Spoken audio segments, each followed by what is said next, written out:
The last several buttons in the viewport toolbar are all very straightforward, so I'd like to go through them all just kind of in one real quick go. Now this includes post-process volume previs, toggle squint mode, camera movement speed, play in viewport, tear off floating copy, and finally maximize viewport, which I already have active in this case, so let me go ahead and just switch that off. Now I have opened up VCTF Sandstorm for this example, which you're welcome to open up on your end as well, though it's not really necessary. You can open up any level and get an idea of what these do.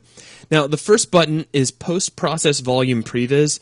Now what this does is this allows you to activate and deactivate the effects of any post-process volumes that may be applied in your level. Now, this is not going to be particularly useful if you're not in game mode. So I'm going to switch over to game view mode by clicking on the little letter G here. And now as I switch off post-process volume previs, you can see what kind of happens here. We get this kind of nice yellowish post-process effect that really kind of makes it look like we have a lot of dust hanging in the air, like you should almost be having a hard time breathing here. If we switch off post-process volume previs, that goes away. So we're just getting an idea of how that post-process is affecting our scene. That's really all there is to it. Now we also have squint mode.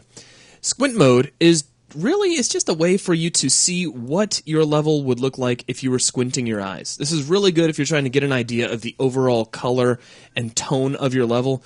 Oftentimes, if you're building something inside your levels, like at least back in the day, you'd find yourself kind of squinting at your monitor just to get an idea of how overall colors were blending together, and now you don't have to do that. You can just switch squint mode on and off. However, as with post-process volume previs, you will want to be in game mode to see the results. So if you're clicking the squint mode button and you're not getting any results, switch over to game view mode, and then there you go.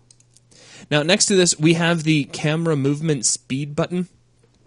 We have two ways we can use this. What this does really is it allows us to change how quickly our camera moves through our level. So let me switch over to game mode just because it kind of smooths things out. So I'm just moving my mouse a little bit, and there's how quick we're moving. If I left click on this button, we go all the way to full speed, and now I'm flying quite a bit more quickly. And if I click it again, we go to low speed, and now I'm moving very slowly. Now that's me moving my mouse at pretty much the same rate each time. If you play with it, it starts to become really clear how this works. If you right-click on it, you can actually choose from a drop-down which speed you want. So I'm just going to leave it at normal. Now next to this, we have what is probably my favorite button in the entire viewport. I'm going to save it for last because it's too cool and I'll get distracted. Let's jump over one to tear off floating copy. The name pretty much says exactly what it does, but let's go ahead and click on it anyway. And we get a little floating viewport.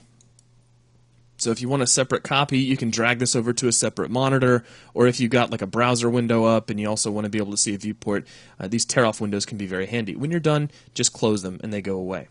We have the Maximize Viewport button, which I've already been using if you've been watching these videos. It just kind of helps when you're demonstrating. If you click on this, your viewport gets maximized. That's really all there is to it. When you're done, you can click it again and that'll demaximize and put everything back down to its normal size. Which brings us two buttons back to play in viewport, the coolest button in the whole viewport toolbar because you can click this and you get a little bit of a load, and then as soon as that's done referencing all the shaders, you are on red.